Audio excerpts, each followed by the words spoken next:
Eleanor dropped into the bullpen without hesitation. 2,000 pounds of rage stood between her and Rose. The child frozen in terror, the bull's head lowered, preparing to charge. She spread her arms wide, made herself the target. "Hey," she said to the bull, "over here, look at me." 3 weeks ago, she'd been a rejected mail-order bride standing at a train station with $3 and nowhere to go. Now she was about to die protecting a child who wasn't even hers. Funny how fast life could change.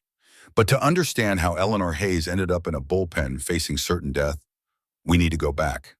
Back to that train station. Back to the moment everything fell apart and somehow impossibly fell into place. The train station smelled of coal smoke and shattered dreams. Eleanor Hayes stood perfectly still amid the chaos of arriving passengers and departing hopes, watching her future walk away with another woman. The morning sun cut through the haze, sharp, unforgiving. It illuminated every humiliation with perfect clarity. Through the crowd, she could see William Blackwood's broad back disappearing into a waiting carriage. Beside him, Miss Victoria Ashford chatted excitedly, her traveling suit pristine, her matching hat adorned with feathers that cost more than Eleanor had earned in a year. Eleanor clutched her worn carpet bag against her chest. The fabric was threadbare at the corners. She'd mended it 3 times. The stitches showed. Everything about her showed. Her poverty, her desperation, her complete and utter failure to become someone worthy of a second glance. 3 weeks. That's how long she'd traveled from Philadelphia to this dusty corner of Wyoming territory. 3 weeks of hard seats and harder stares. 3 weeks of counting her dwindling coins and pretending she belonged among the other passengers. 3 weeks of hoping that Crimson Creek would be different. That she would be different. That maybe, just maybe, answering that advertisement had been the right choice after all. She'd been wrong. Mr. Blackwood had been expecting a Miss Catherine Peterson. Somehow, between correspondence and journey between promise and reality, wires had crossed. 2 women had answered the same advertisement. 2 women had been summoned to this godforsaken station in the middle of nowhere. And when William Blackwood saw them both step off that train, his confusion had lasted approximately 5 seconds. 5 seconds to compare them. 5 seconds to make his choice. 5 seconds to destroy what little remained of Eleanor's carefully constructed hope. She would never forget the way his face changed. The flicker of interest when he first saw her, quickly replaced by assessment, then calculation, then dismissal. His eyes had moved from her face to her dress. The dress she'd mended so many times, the fabric was more patch than original cloth. Her chapped hands that marked her as working class. Her uncertain posture that screamed poverty and desperation. Then he'd looked at Miss Peterson. Everything Eleanor wasn't. Smooth hands, confident smile, references from families that mattered. A dowry, probably. Connections, certainly. "There's been a terrible mistake," Blackwood had said, barely looking at Eleanor. His voice carried across the platform. Other passengers turned to watch. "I can only marry one woman, and Miss Peterson here has the references I require." Just like that. No apology. No acknowledgement that Eleanor had sold everything she owned to be here. That she'd said goodbye to the only friend she had in the world. That she'd spent her last dollars on that train ticket. That she had nowhere to go and $3 to her name and absolutely nothing resembling a future. The station began to empty as the afternoon stretched long. Passengers dispersed into waiting arms and waiting wagons. The conductor checked his pocket watch twice, eyeing the remaining stragglers with professional impatience. The ticket master had already looked at Eleanor suspiciously 3 times, probably wondering if she meant to sleep on the bench. She knew she should move. Should find the boarding house. Mrs. Henley ran on 3rd Street and see if they had let her work for a room. Should do something other than stand here like a statue commemorating failure. But her legs felt like lead. Shame burned in her chest, hot and acidic and utterly consuming. 26 years old, alone in the world, rejected by a man desperate enough to advertise for a wife. Apparently, she wasn't even good enough for that. The voice came from behind her, low, hesitant, carrying a Western drawl that softened the consonants and stretched the vowels into something almost gentle. "Ma'am, excuse me, ma'am." Eleanor looked up. A man stood a respectful distance away, hat in his hands. Tall and lean with sun-weathered skin that spoke of years under open sky. Dark hair that needed cutting. Clothes that were clean but worn the uniform of a working man who took pride in what little he had. His boots were scuffed but polished. His shirt collar frayed but pressed. His face was kind, she thought. Tired but kind. Lines around his eyes that came from squinting at horizons, not from cruelty. A mouth that looked like it didn't smile often, but knew how. "I don't mean to intrude," he said, shifting his weight awkwardly. The hat brim turned in his hands like a prayer wheel. "But I couldn't help noticing what happened earlier. With Thornton, I mean Blackwood." Eleanor's cheeks burned. "You saw that?" "Half the town saw it." He said it gently without judgment. "Blackwood's not known for his discretion. I'm real sorry for how he treated you." "That wasn't right." She nodded stiffly, not trusting herself to speak. Kindness, she'd learned, could undo you faster than cruelty. Cruelty you could armor against, build walls against, survive. But kindness slipped through the cracks and found all the soft places you'd tried to protect. The man seemed to wrestle with something. His jaw worked. His knuckles went white on the hat brim. Finally, he took a breath. "My name's Samuel Mitchell. Most folks call me Sam. I have a ranch about 8 miles north of here." He paused. "It's not much, but it's honest work and honest land." Eleanor waited. There was more coming. She could feel it building in the space between them. "I have twin daughters," Sam continued, his voice roughened with emotion. "They're 5 years old. Their mother died 2 years back, and I've been trying to raise them on my own, but—" He trailed off, looking down at his boots. When he spoke again, the words came slowly, like they cost him something to say. "I came to town today to post an advertisement. For a wife, or at least someone to help with the girls and the house. I've been putting it off for months, trying to find the right words, trying to figure out how to ask a stranger to take on 2 wild little girls and a struggling ranch, and a man who doesn't talk much and spends most of his time covered in dust and honest dirt." Eleanor's heart began to beat faster. The station seemed to contract around them, the noise fading to background static. "Then I saw you," Sam said. He met her eyes. "And I saw how Blackwood looked right through you, like you didn't matter, like you were nothing. But I also saw your face when you first stepped off that train, before you knew you'd been replaced. You looked hopeful, brave, like someone who'd decided to take a chance on something difficult because the alternative was worse." He took a step closer, not threatening, just closing the distance between offer and acceptance. "My twins need a mother like you." The words hung in the air between them. Eleanor couldn't breathe, couldn't think, could only stare at this stranger who just offered her exactly what she'd traveled 1,500 miles to find. "I know this is sudden," Sam said quickly. "I know you don't know me from Adam, and you just got your heart broke by this whole situation. I'm not asking you to decide right now, but if you need a place to stay while you figure out your next step, the ranch has a spare room. No obligations. You could meet the girls, see the place, decide if it's something you could tolerate." He paused. The hat brim turned once more in his hands. "If not, I'll pay your train fare to wherever you want to go. I mean that.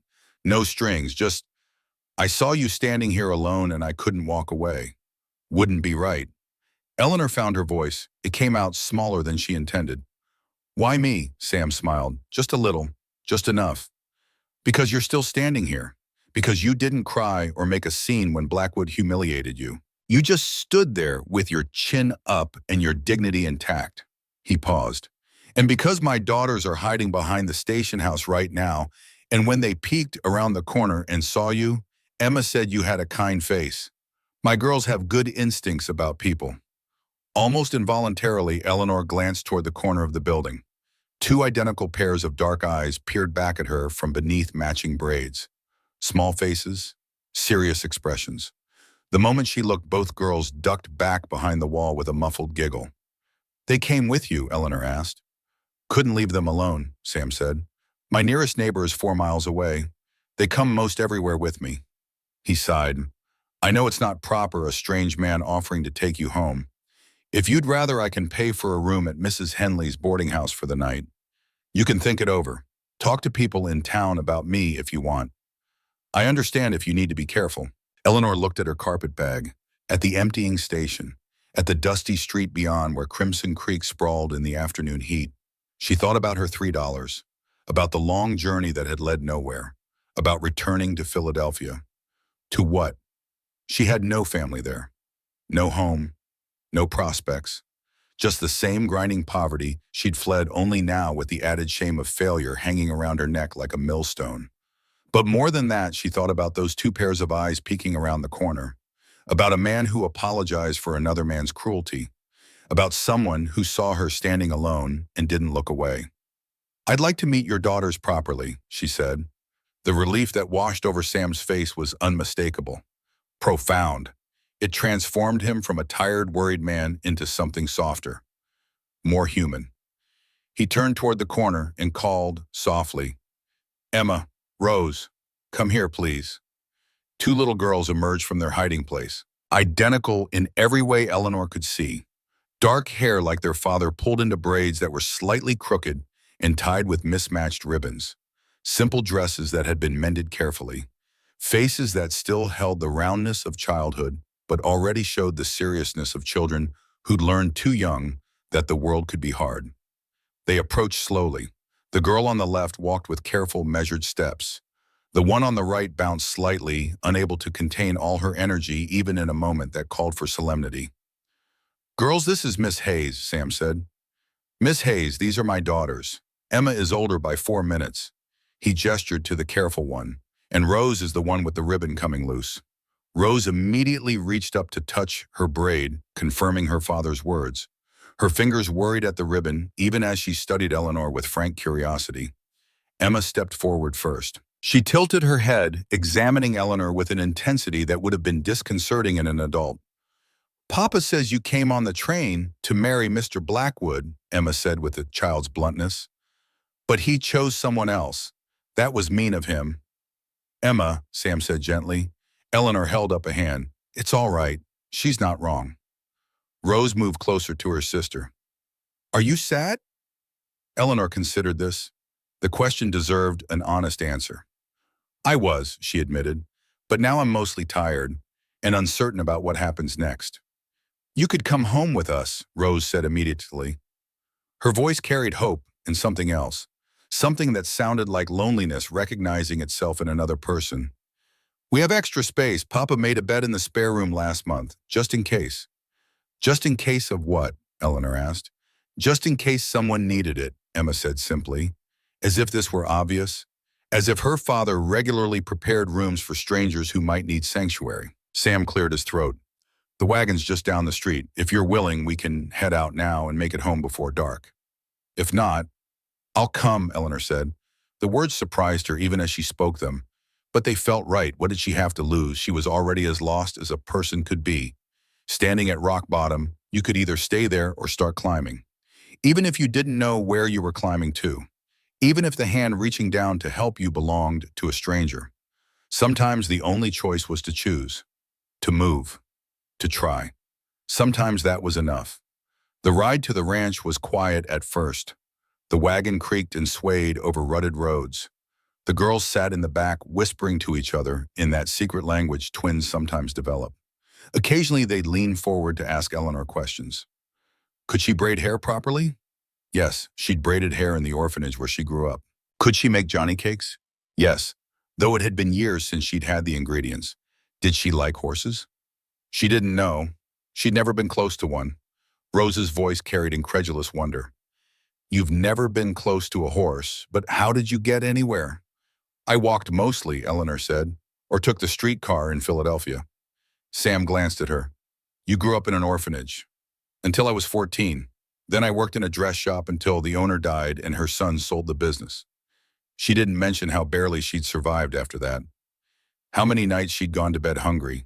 How close she had come to the streets when factory wages undercut the seamstresses and there wasn't enough work. The advertisement seemed like a chance for something different. I'm sorry Blackwood wasted that chance. Eleanor looked out at the landscape rolling past. The land was vast in a way that made her chest ache. Nothing like the cramped streets of Philadelphia where buildings pressed together and the sky was a narrow strip between rooflines. Here the sky went on forever. Mountains rose in the distance, purple against the late afternoon sun. The air smelled clean and sharp, carrying scents she couldn't name. Sage maybe, grass, something wild and free that had never known the inside of a factory or felt the weight of city grime. Maybe he didn't waste it, she said softly. Maybe it just led somewhere different. When they arrived at the ranch, the sun hung low on the horizon, painting everything gold. The house was small, rough timber construction with a stone chimney that rose crookedly but solid. There was a barn that had been patched more than once, a corral with sturdy fencing, and in the distance, Eleanor could see cattle grazing in pastures that stretched toward those purple mountains. It wasn't much as Sam had said, but it was tidy, cared for. The work of a man who took pride in what he had, even if what he had was humble. Inside the house was simple but clean. The main room served as kitchen and living area, a wood stove that looked well maintained, a table and chairs that didn't match but had been sanded smooth, shelves lined with mismatched dishes. Two small bedrooms opened off one side. Sam showed her to a third room. Barely bigger than a closet, but it had a real bed, a window that looked toward the mountains, and a quilt that took Eleanor's breath away. The stitches were tiny and even, the pattern complex, traditional, the kind of work that took months and spoke of skill and patience and love. The colors had faded slightly, but remained beautiful. Blues and green and creams arranged in a star pattern that seemed to shimmer in the fading light. "It's not fancy," Sam said from the doorway. His voice carried uncertainty. "But it's yours, for as long as you need it." Eleanor set down her carpet bag. Her fingers touched the quilt reverently. "Did your wife make this?" "My mother. She passed 5 years ago. This was supposed to be for guests." He paused.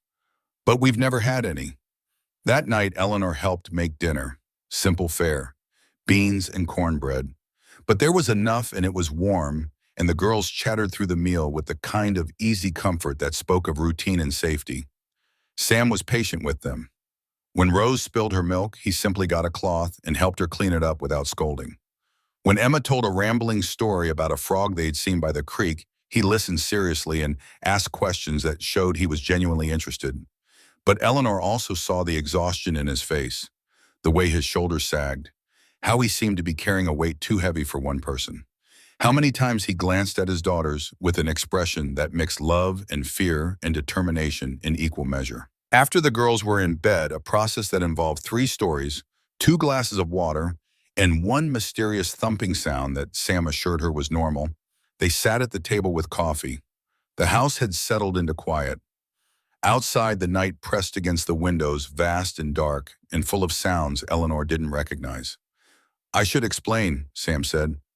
He stared into his cup like it held answers. "About my wife, about why I'm looking for help." "You don't owe me explanations." "I think I do, if you're considering staying." He took a breath. The coffee cup turned in his hands the way his hat brim had earlier. It seemed to be a habit when he was working up to difficult words.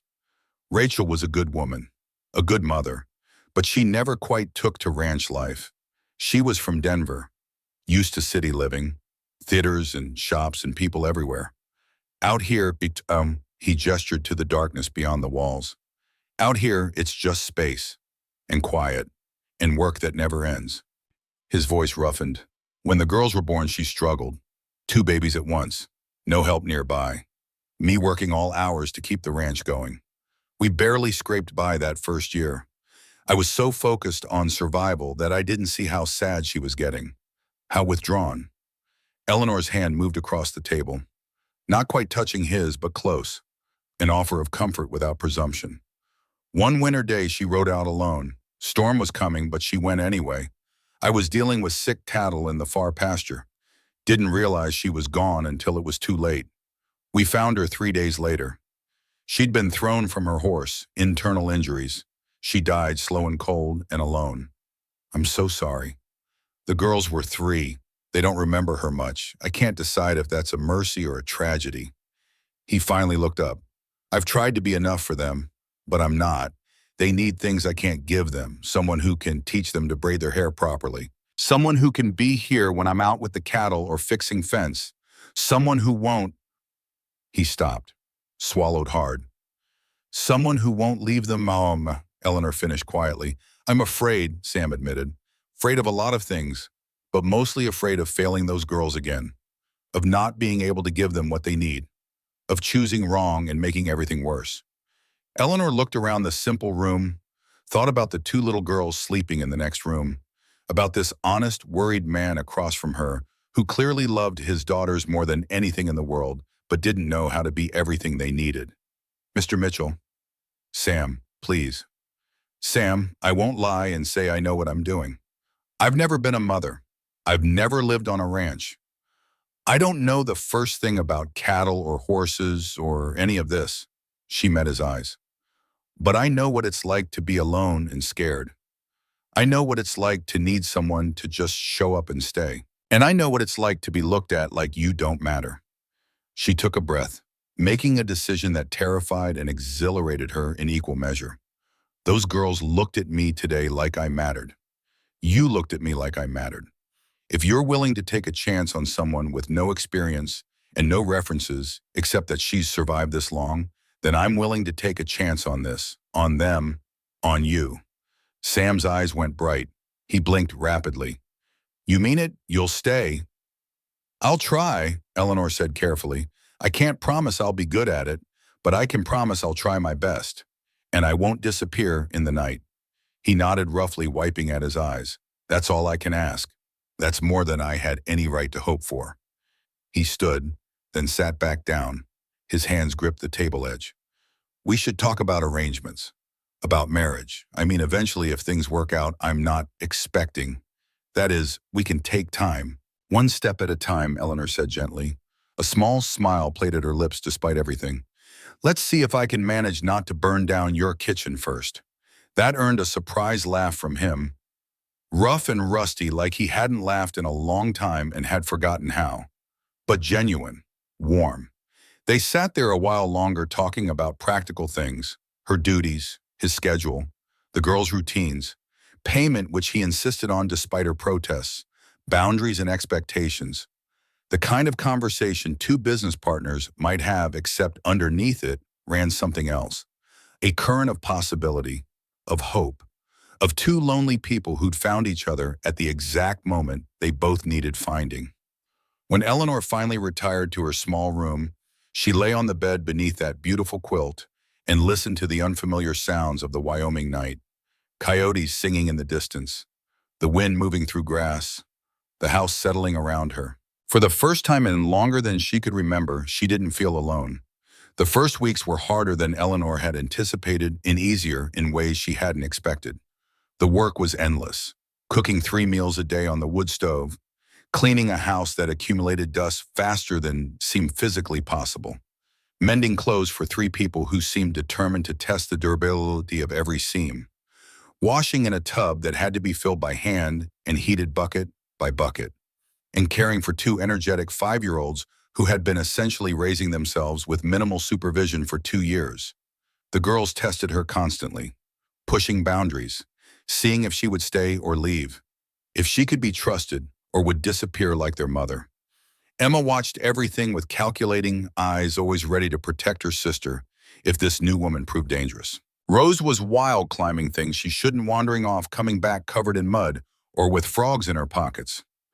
Eleanor learned to check pockets before washing. She learned that Emma hated beans, but would eat them if Eleanor told her a story during dinner. She learned that Rose had nightmares and would only calm down if someone sang to her, which meant Eleanor had to remember half-forgotten lullabies from the orphanage and invent new verses when her memory failed. She learned that Sam rose before dawn and often didn't return until after dark. That he was a man of few words but many kindnesses, fresh water carried in without being asked, a broken chair leg quietly repaired overnight, wildflowers left on the table with no explanation, their stems still wet from the creek. She learned that he blamed himself for his wife's death, that he carried that guilt like stones in his pockets, weighing down every step. And slowly, carefully, Eleanor began to feel something she'd never experienced before. She began to feel like she belonged. The bull incident happened on a Tuesday morning, 3 weeks after her arrival. Eleanor had been learning the rhythms of ranch life, the pattern of Sam's work, the needs of the animals, the delicate balance between keeping the girls safe and giving them freedom to be children. Rose had been playing in the yard while Eleanor hung washing. One moment she was there chasing a barn cat with delighted shrieks. The next moment, silence. Eleanor looked up from the wet sheet in her hands. Rose, no answer. Her heart began to beat faster. She moved around the clothesline, scanning the yard, the barn, the corral. Rose, a small sound from behind the barn. Eleanor ran. She rounded the corner and her blood turned to ice. Rose stood in the bullpen. The gate hung open, probably nudged by the child's curious hands. And between Rose and safety stood Red Devil Sam's breeding bull, 2,000 pounds of muscle and temper, his head lowered, his breath coming in snorts that raised dust. Rose had frozen, her face pale, too scared even to cry. Eleanor didn't think, didn't hesitate, didn't calculate the danger or consider the consequences. She climbed the fence in her skirts and dropped into the pen. The bull's attention swiveled to her. His eyes rolled white. Rose, Eleanor said quietly, calmly, though her heart hammered so hard she could hear it in her ears. Walk toward me, slowly. Don't run. But Rose couldn't move. Terror had locked her muscles. She stood there, trembling, tears finally beginning to roll down her cheeks. The bull pawed the ground, preparing to charge. Eleanor had seen enough of ranch life to know what that meant.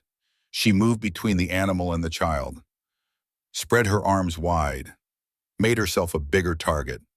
Hey, she said to the bull, over here, look at me. The massive head swung toward her. She could smell him now, sweat and rage and pure animal power. Every instinct screamed at her to run, to get out of that pen, to save herself. Instead, she stepped closer to Rose, wrapped an arm around the girl's waist, began backing toward the fence, slowly, keeping herself between the bull and the child, meeting those angry eyes with a calm she didn't feel. It's all right, she murmured, to the bull, to us, to herself. We're leaving. No threat, just walking away.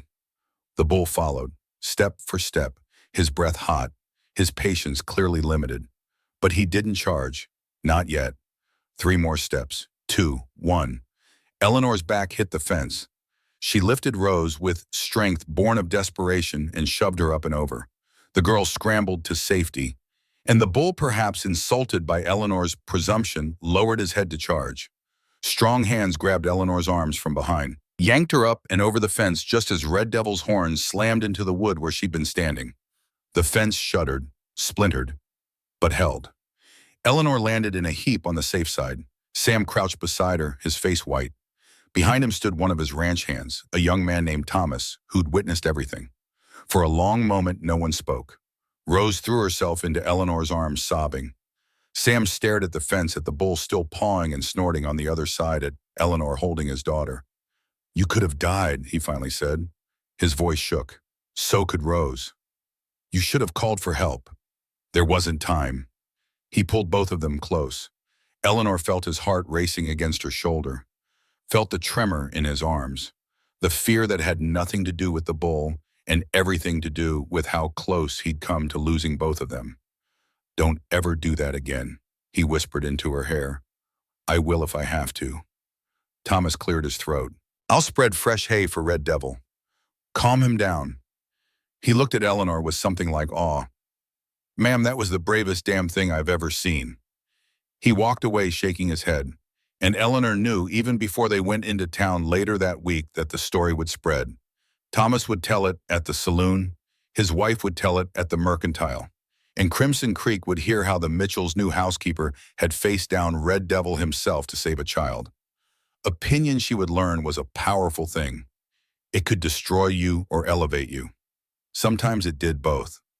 That night, after the girls were asleep, Sam found Eleanor on the porch. She sat in the chair he'd built from scrap lumber, watching the stars. Out here, away from city lights, the sky looked different, deeper, infinite, like you could fall up into it and never stop. Can't sleep, Sam asked. Too much thinking. He settled into the chair beside her. For a while, they just sat. The silence between them comfortable now, familiar. I need to tell you something, Sam said finally, about Rachel, about how she really died. Eleanor waited. This was his story to tell at his pace. I said she was thrown from her horse, that's true, but it's not the whole truth. He gripped the chair arms.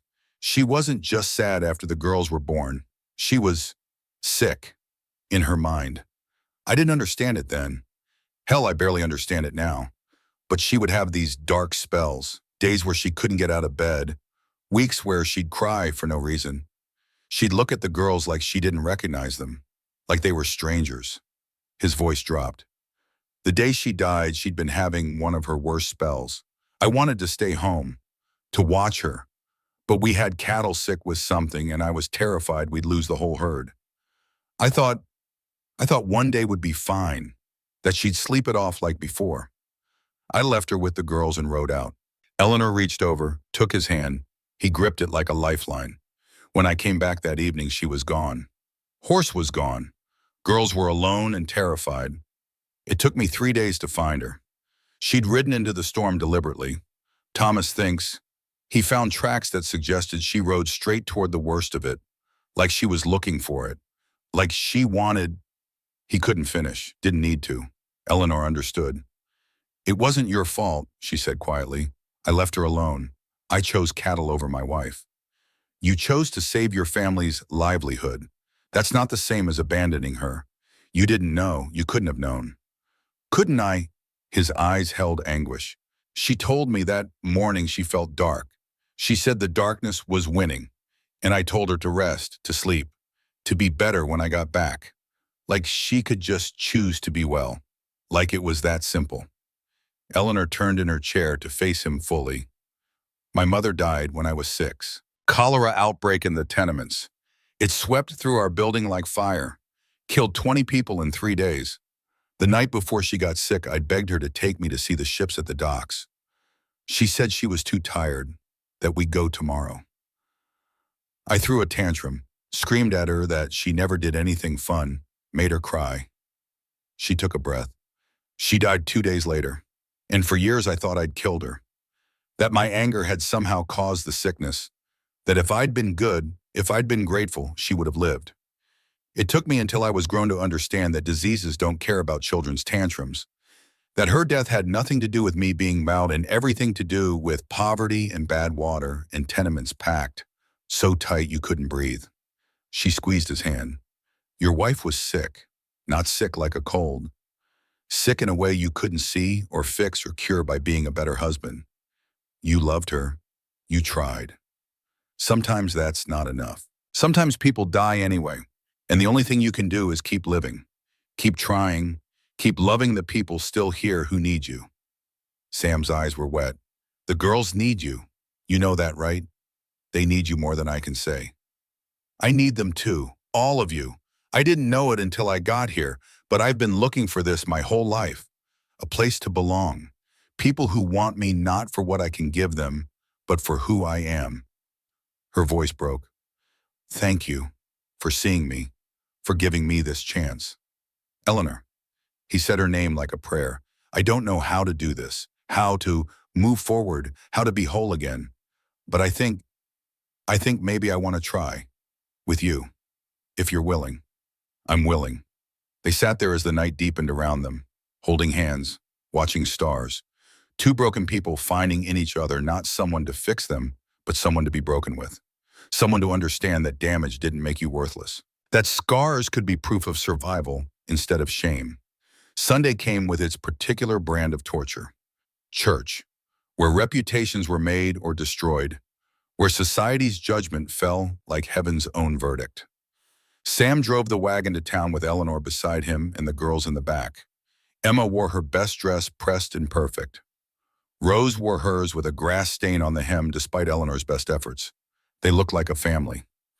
Eleanor tried not to think too hard about that, about what it meant or didn't mean, about whether the people of Crimson Creek would see a family or see a scandal. The church stood at the center of town, white clapboard with a bell tower, simple but solid. People gathered on the steps in clusters, gossiping before the sermon as they did every week, planning the week's business, exchanging news and rumors in equal measure. When Sam's wagon pulled up, the gossiping stopped. Every eye turned to Eleanor. She felt their judgment in like a physical weight, saw it in the narrowed eyes. The whispered asides, the way mothers pulled their children closer as if poverty might be contagious. Mrs. Dawson stood with a group of women near the church door. She saw Eleanor and her lips pressed into a thin line. Her friends leaned in whispering. Eleanor caught fragments. Shameful. Desperate. No better than. Sam helped her down from the wagon with deliberate care, his hand at her elbow, proprietary, making a statement. This woman is under my protection. Judge her and you judge me. They walked into church together, the girls between them, looking for all the world like a family. The service was torment. Pastor Williams preached about judgment, about not casting stones, but his eyes kept sliding to Eleanor. His pauses seemed pointed. The message clear, even as it claimed charity. We should not judge, but some people make it very difficult not to. After the service, the congregation gathered for their weekly social. Tables spread with food, children running between the adults, men discussing crops and cattle, women trading recipes and judgment in equal measure. Eleanor stood apart. Sam had been pulled away by a group of ranchers wanting to discuss water rights. The girls had gone to play with other children. She held a plate of food she had no appetite for and tried to look like she didn't notice the isolation. Like being invisible didn't hurt. Rose's voice carried across the yard, loud, indignant. She is too. She's braver than your ma. Eleanor turned. Rose stood face to face with a boy, twice her size, fists clenched, face red with fury. Emma stood beside her sister, equally fierce.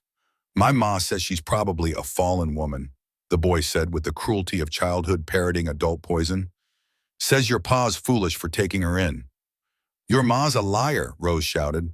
Eleanor saved me from Red Devil. She climbed right in with them. Your ma wouldn't do that. Your ma's scared of the chickens. Eleanor hurried over. Rose, that's enough.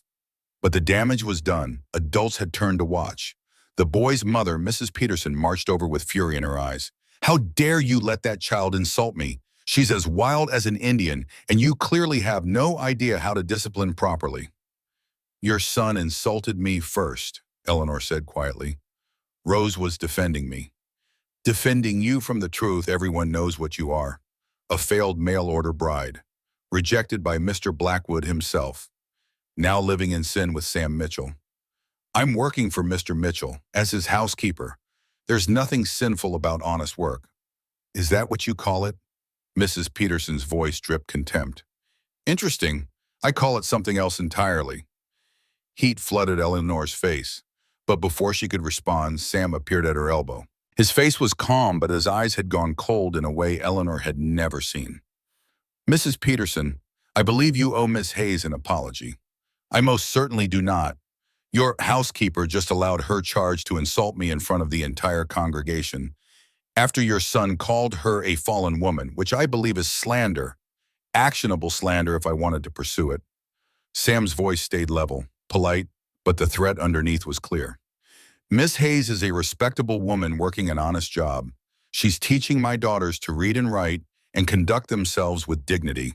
She saved Rose's life 3 days ago at considerable risk to her own, and she has my complete and total respect. He paused. Let the words sink in. Let everyone hear. Anyone who has a problem with her has a problem with me. I suggest you think carefully about whether you want that problem. Silence fell across the yard. Mrs. Peterson's mouth opened and closed. No sound came out. Sam had called her bluff in the most public way possible. To continue the attack now would be to declare war on one of the most respected ranchers in the valley. She chose retreat, gathered her son, stalked away with her head high and her pride in tatters. The crowd began to disperse. Some looked at Eleanor with new interest, others with continued suspicion. But the balance had shifted. Sam had made his stand, had forced them to choose.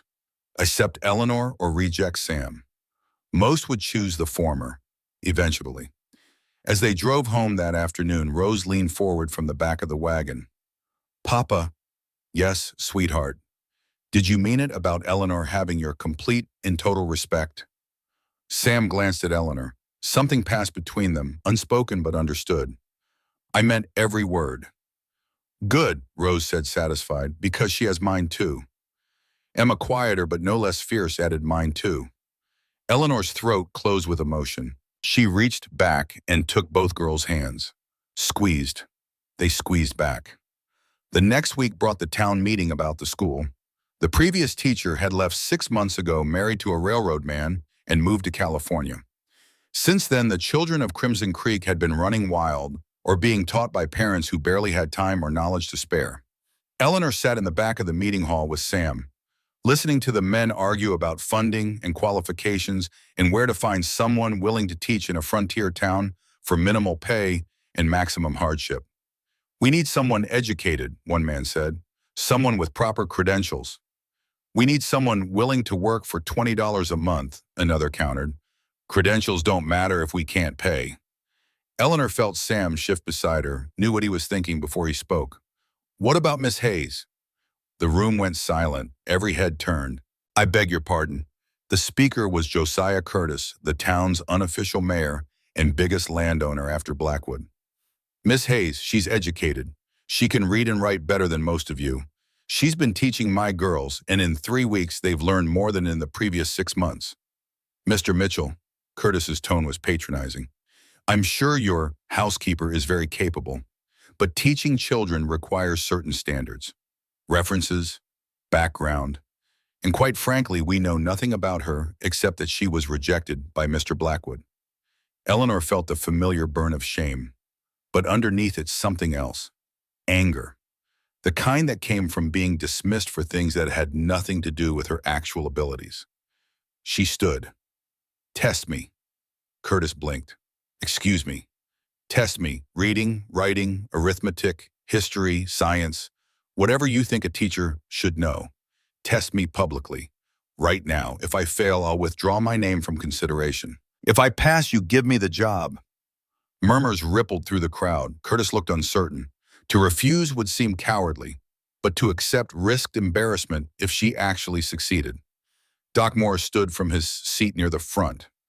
"I'll administer the test. I have my medical texts here, in the town charter, in a slate and chalk. We can test comprehension, writing ability, and mathematical skills." He looked at Eleanor with something like approval. "That is if Miss Hayes is serious about this challenge." "I am," Eleanor said, her voice steady despite her racing heart. The test took an hour. Doc Morris pulled out medical textbooks with complex terminology, asked Eleanor to read passages aloud and explain their meaning. She did, her voice clear and confident. He gave her mathematical problems that would have stumped most adults. She solved them, showing her work on the slate. He asked her to write an essay on the importance of education. She wrote 3 paragraphs that had several people nodding appreciatively. When it was done, Doc Morris faced the assembly. "Gentlemen and ladies, I have administered a comprehensive examination. Miss Hayes has demonstrated reading comprehension at a level equivalent to a college graduate.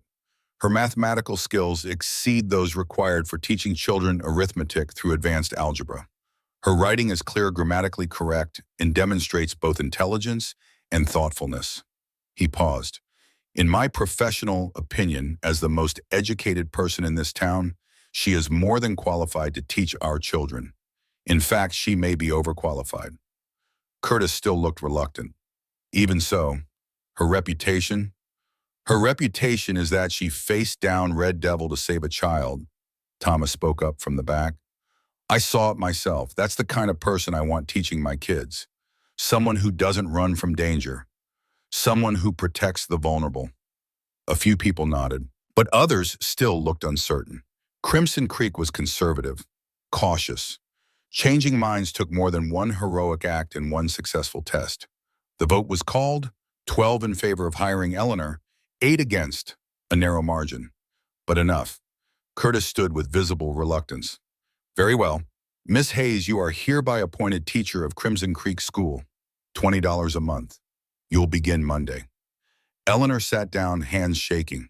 She'd done it, proved herself, earned something on her own merit rather than desperation or charity. Sam leaned close, whispered in her ear, "I'm proud of you." 3 words, simple words, but they hit Eleanor with the force of revelation. When was the last time anyone had been proud of her? When had she ever done something worthy of pride? That night she couldn't sleep. Excitement and fear warred in her chest. She rose and went to the porch, thinking to sit in the cool night air and calm her racing thoughts. Smoke rose from the direction of town. A lot of smoke. Eleanor's heart dropped. She ran to wake Sam. He took one look at the orange glow on the horizon and started pulling on his boots. "Stay with the girls," he ordered. "Not a chance." They rode together, fast, desperate. By the time they reached town, the school building was fully engulfed. Flames roared into the night. People formed a bucket brigade from the town well, but it was hopeless. The building was old, dry. It burned like kindling. Sam grabbed a bucket, joined the line. Not to save the building, which was clearly lost, but to keep the fire from spreading to neighboring structures. Eleanor joined him. They worked until their arms ached and their faces were black with soot, and the school collapsed in on itself with a roar of sparks. Dawn found them sitting on the ground watching smoke rise from the ruins. Sam's face was grim. He walked around the perimeter, studying the ground, knelt, touched something, brought his fingers to his nose. "Kerosene," he said quietly. Eleanor felt cold despite the heat still radiating from the embers. "Someone did this on purpose. Someone who didn't want you teaching." He stood, scanned the crowd that had gathered. "Or someone who wanted to send me a message." Thomas approached, equally soot-stained. "Sam, I found something." He held out his hand. In it was a button, brass, distinctive, the kind that came from expensive coats worn by expensive men, or their employees. Sam's jaw tightened. "Blackwood." "Can't prove it," Thomas said, "but I saw Jack Fletcher riding out of town around midnight. He works for Blackwood, and that button matches the ones on his coat." Eleanor felt rage rise in her chest, pure and hot and clarifying. They'd burned down the school, destroyed her chance, tried to drive her away through fear and intimidation. But they'd chosen the wrong person to intimidate. She stood, brushed ash from her skirts, looked at the ruins and then at Sam. "We'll hold school at the ranch," she said, "until we can rebuild. Anyone who wants their children educated can bring them to us. And if Blackwood or Fletcher or anyone else wants to stop us, they're going to have to try harder than this." Sam looked at her, really looked at her, saw not a desperate woman grateful for scraps, but a warrior. Someone who'd survived too much to be broken by one more attack. "Then I guess we'd better get ready," he said, "because they're not going to like this. And when men like Blackwood don't like something, they tend to get mean." Eleanor thought about Philadelphia, about the factory owner's nephew who'd attacked her, about the people who called her a liar when she reported it, about the years of barely surviving and constant fear and endless humiliation. "Let them get mean," she said. "I've dealt with mean before. I'm still here. They're the ones who should be worried." The sun rose over the smoking ruins. A new day, a new challenge. Eleanor stood beside Sam and felt something settle in her chest. Not peace, but purpose. The kind that came from deciding you'd had enough of being pushed around. The kind that came from finding something worth fighting for. She'd come to Crimson Creek looking for a husband. What she'd found was a family, a home, a reason to stop running and start standing. And she'd be damned if she'd let anyone take that away. School at the Mitchell Ranch lasted exactly 6 days before everything went to hell. Those 6 days were glorious. 8 children arrived each morning, driven by parents who decided competence mattered more than reputation. Eleanor taught reading and writing and arithmetic at the kitchen table while Sam worked the ranch. The children were eager, hungry for knowledge. They absorbed lessons like dry earth absorbing rain.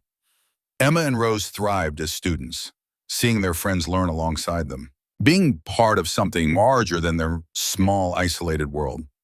Eleanor watched them blossom and felt pride so fierce it almost hurt. On the 7th day, Sam found 10 cattle dead by the North Water Trough. Eleanor was setting out lunch when he rode in. One look at his face told her something terrible had happened. He dismounted with careful, controlled movements. The kind of control that came from containing rage. "Get the children inside the house," he said quietly. "Now."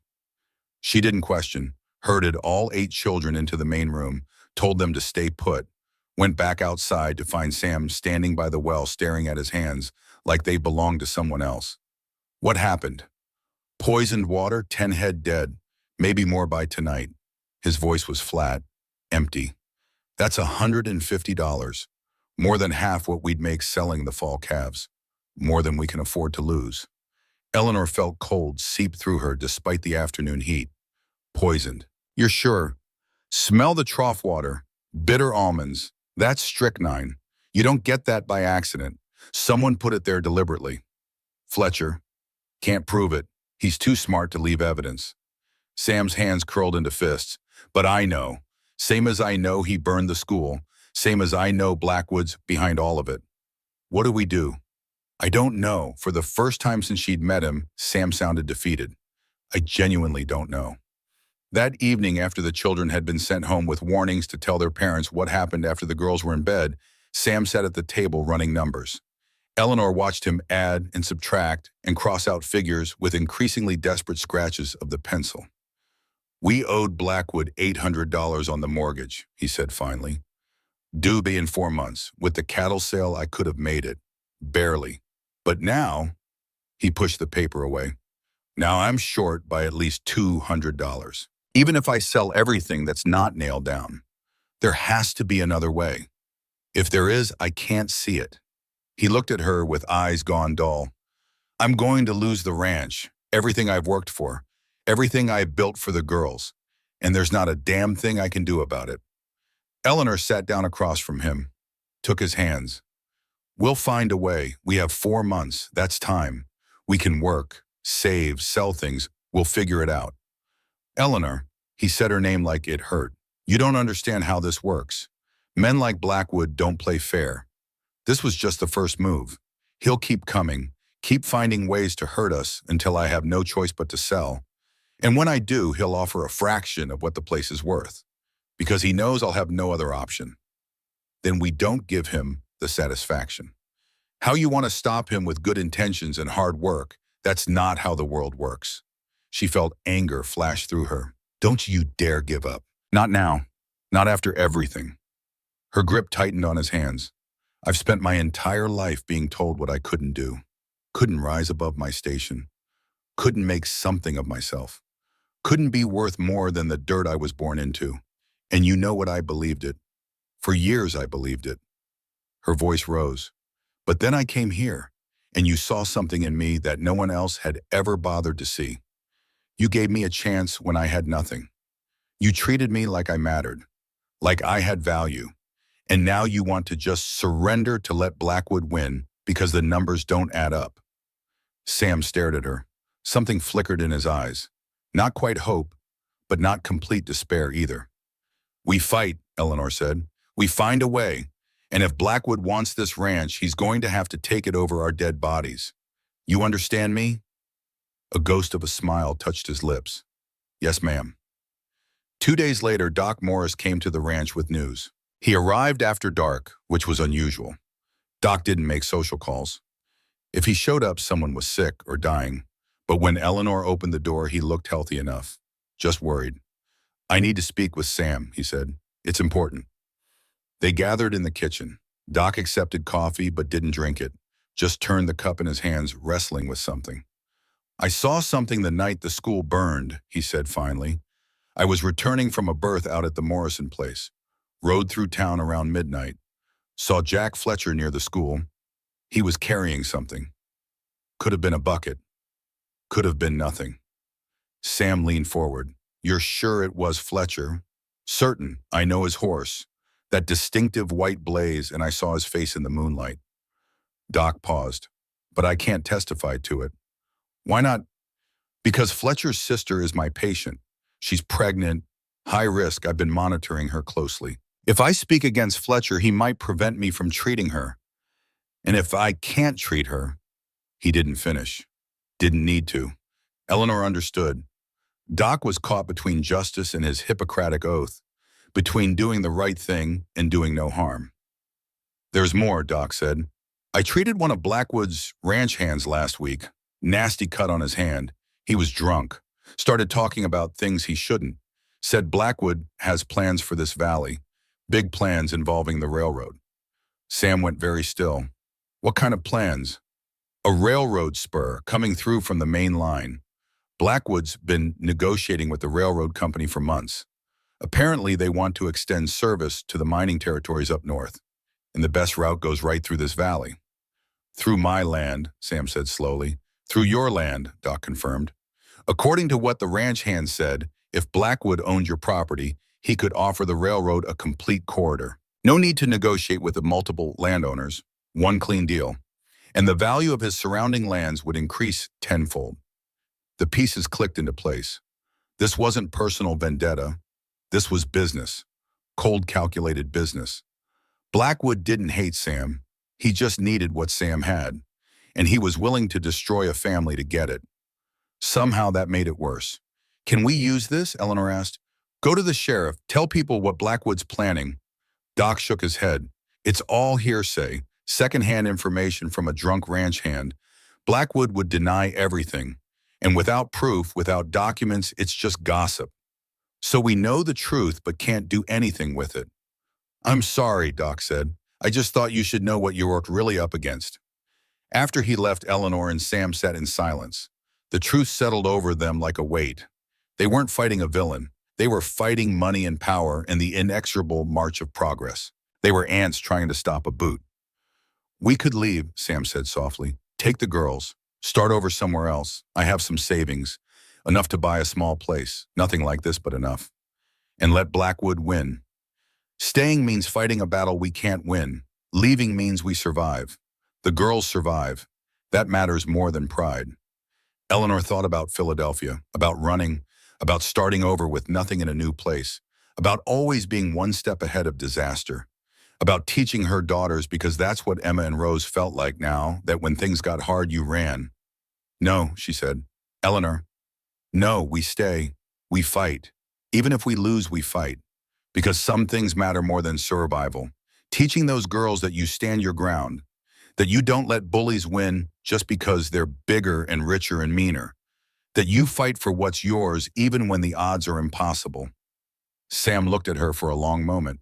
Then he stood, came around the table, pulled her to her feet, and for the first time since she'd arrived at the ranch, he kissed her. Not a brotherly peck, not a friendly gesture, but a real kiss, full of desperation and hope and fear and desire. A kiss that said everything words couldn't, that said, I see you and I need you and I'm terrified of losing you. When they broke apart, both were breathing hard. I'm falling in love with you, Sam said. The words came out rough, unpolished. True. I tried not to, tried to keep it professional, keep it safe, but I can't anymore. I love you, Eleanor Hayes, and I don't know what to do about it. Eleanor's heart hammered against her ribs. You could try loving me back. You mean? I mean I've been in love with you for weeks. Maybe since that first day at the station. Maybe since you chose to see me when everyone else looked through me like I was invisible. I don't know when it happened, but it did, and I'm not sorry. He kissed her again. Softer this time, sweeter, a promise instead of a plea. We should wait, he said when they finally separated. Court properly, do this right, give you time to be sure. I am sure. Even knowing we might lose everything, even knowing Blackwood might take the ranch and we could end up with nothing. I didn't come here for a ranch. I came here for a life, for a family, for belonging. And I found all of that. The land is just land. But you, the girls, this family we're building, that matters. That's worth fighting for.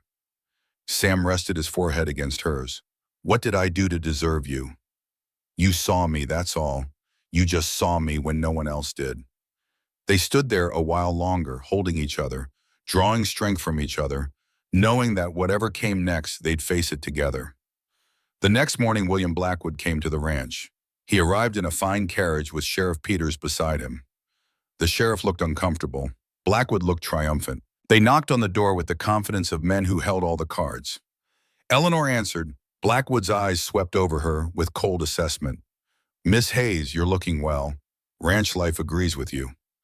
Mr. Blackwood, to what do we owe the pleasure? I need to speak with Mr. Mitchell. It's a matter of business. Sam appeared behind Eleanor. His hand went to her shoulder. Protective. Possessive. Blackwood, Sheriff, come in. They settled in the main room. The girls had been sent to play outside, but Eleanor could see them watching through the window. Emma's face serious, Rose's confused. They knew something bad was happening. Blackwood pulled papers from his jacket. Mr. Mitchell, as you know, you have a mortgage on this property. $800 due in 4 months. However, I'm invoking a clause in the contract that allows me to call the loan early under certain circumstances. What circumstances? Significant changes in property value or risk assessment. Given recent events, cattle dying under mysterious circumstances, I've determined this property represents an increased risk. Therefore, I'm calling the loan. You have 30 days to pay in full or vacate the premises. Sam's face went white. 30 days, that's not enough time. You know that's not enough time.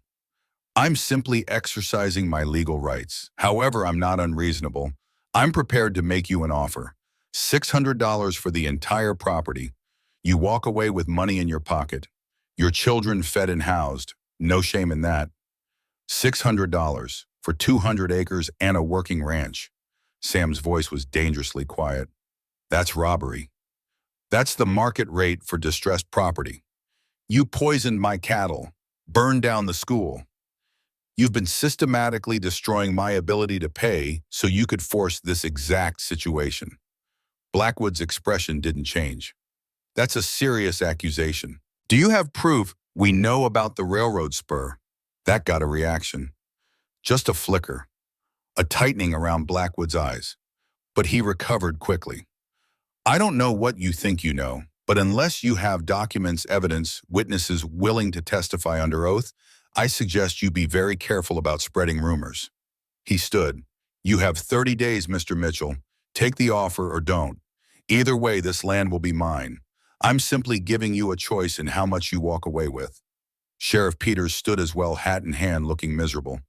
Sam, if you have evidence of wrongdoing, bring it to me. I'll investigate, but without proof, you'll do nothing, Sam finished, because you're in his pocket. Peter's face flushed. Now hold on. Get out, Sam said. Both of you, get off my land. Blackwood smiled, cold, victorious. It's my land, Mr. Mitchell. You're just borrowing it for 30 more days. After they left, Sam stood at the window watching the dust from their carriage settle. Eleanor came to stand beside him. We have 30 days, she said. We need $100 more than we have. In 30 days, while Blackwood continues to sabotage us. He turned to her. Eleanor, I can't ask you to stay for this, to watch everything fall apart. You should leave. Go somewhere safe. Start fresh. She slapped him. Not hard, but enough to shock. Don't you dare try to push me away because things are hard. I told you I'm staying, I meant it. Now stop feeling sorry for yourself and start thinking. We have 30 days, that's time. We can work with time. How?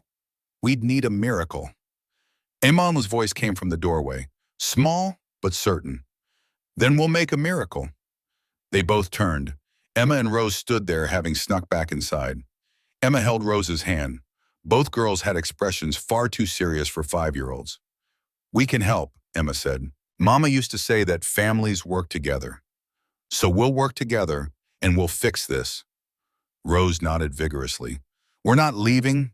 This is our home, and Eleanor is ours now, and no mean man gets to take that away. Sam crouched down, gathering both girls into his arms. His voice broke. I love you both so much. We love you too, Papa, Emma said. And we love Eleanor. So we're going to fight. All of us. Together. Eleanor joined them, arms around all three. This family she'd found. This family worth fighting for. Together, she agreed. No matter what comes. They worked like people possessed. 20 hours a day, every hand turned to the single purpose of raising money. Sam sold the breeding horse he'd planned to keep for stud. $80, his father's pocket watch. $15, tools he'd need to replace but couldn't afford to keep. $40, stored grain and supplies. $30, every non-essential item went on the auction block. Eleanor sold her mother's locket, the only possession from childhood, the only link to a past that felt increasingly distant. It brought $15. She didn't cry when the shopkeeper took it, couldn't afford tears, could only afford action. The girls helped too. Rose collected eggs from wild nests and sold them. Emma made soap from lard and lye and sold it to townswomen. They brought in $5 between them.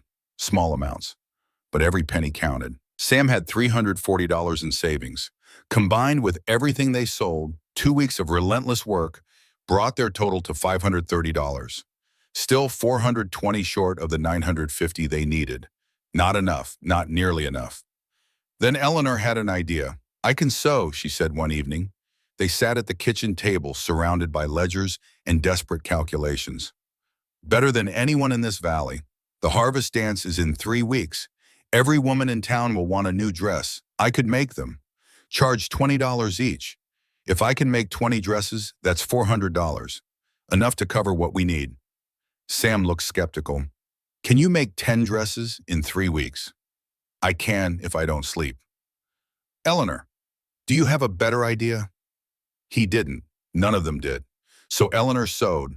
She sent word through town that she was taking commissions. At first, no one came.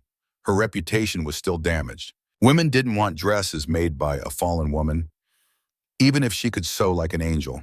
Then Mrs. Peterson arrived, the same woman who'd insulted Eleanor at church. She stood in the doorway of the ranch house looking uncomfortable. I heard you're making dresses, she said. No preamble, no apology. I am. My daughter needs one. For the dance. She's 15. Wants to impress a boy. Mrs. Peterson's jaw worked. I'm told you're the best seamstress in 3 counties. I'm very good. $20 I heard. That's right. Mrs. Peterson pulled out money, set it on the table. I want blue, modest cut, nothing too fancy. She's a good girl. The dress should reflect that. Eleanor took the money. I'll need measurements. She's in the wagon. It was as close to an apology as Eleanor would get, but it was enough. Mrs. Peterson had chosen competence over pride, had put her daughter's happiness above her own prejudice. Small victories, but they counted. Word spread. Within 2 weeks, Eleanor had completed 17 commissions, $340. Her fingers bled, her eyes burned, but she kept sewing. Combined with what they'd already saved, they had $870, just $80 short of the $950 they needed. So close, tantalizingly close. Eleanor worked 18 hours a day. Her fingers bled from the needle pricks. Her eyes burned from sewing by lamplight, but she didn't stop. Couldn't stop. Every stitch was a step toward keeping her family together.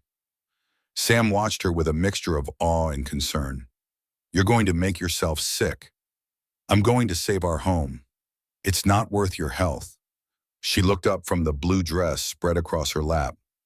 Mrs. Peterson's daughter's dress, 3/4 finished. Yes, it is. This is my home too, Sam, my family. I'll bleed for it if I have to.